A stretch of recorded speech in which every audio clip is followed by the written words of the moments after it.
ওম নমো ভগবতে শ্রী বাসুদেবায় নমো। তৃতীয় অধ্যায়। ওম নমো শ্রী পরমাত্মা নমো।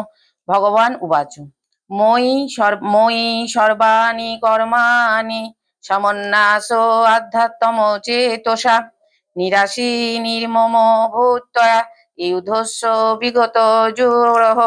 মই আমার কাছে সর্বাণি সকল কর্মাণি কর্ম করে সন্ন্যাস সম্পূর্ণরূপে ত্যাগ করে আধ্যাত্ম চেতসা ঈশ্বরের উপর চিন্তা ভাবনা করে নিরাশী কর্মের ফলাফলের জন্য আকাঙ্ক্ষা থেকে মুক্ত নির্মম মালিকানা ছাড়াই ভূত্তা তাই থাকা যুদ্ধস্থ যুদ্ধ বিগত জড় মানসিক জ্বর ছাড়াই। এখানে কুরুক্ষেত্রের যুদ্ধ শুরুর আগে শ্রীকৃষ্ণ পথভ্রষ্ট অর্জুনকে উপদেশ দিয়ে বলেছেন, আমি সর্বময় কর্তা। অতীতে যা কিছু ঘটছে, বর্তমানে যা ঘটছে এবং ভবিষ্যতে যা ঘটবে তা আমারই নির্দেশেই হচ্ছে। তুমি শুধু তোমার সমস্ত কর্ম আমাকে সমর্পণ করো ও নিষ্কাম করো, লোকশূন্য হয়ে যুদ্ধ করো। আমাদের মানব জীবনেও এই উপদেশ পালন করা উচিত। সংসার জীবনে সীমিত ক্ষমতার মধ্যে দিয়েও অনেক নিষ্কাম কাজ করতে পারি। ভগবান বলেছেন, আমি সমস্ত প্রাণীর মধ্যে বর্তমান।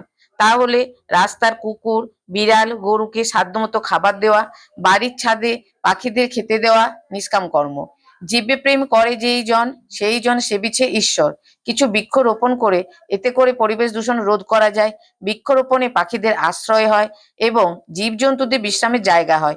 গরিব ও দুস্থ মানুষের পাশে দাঁড়ানো নিষ্কাম কর্ম। একজন ডাক্তার কোনো অপারেশন করার আগে ভগবানের শরণাপন্ন হন, কারণ ভগবানের উপর ভরসা রেখে ভগবানের উপর নির্ভর করে অপারেশন করে বলে অপারেশন সুন্দর হয়।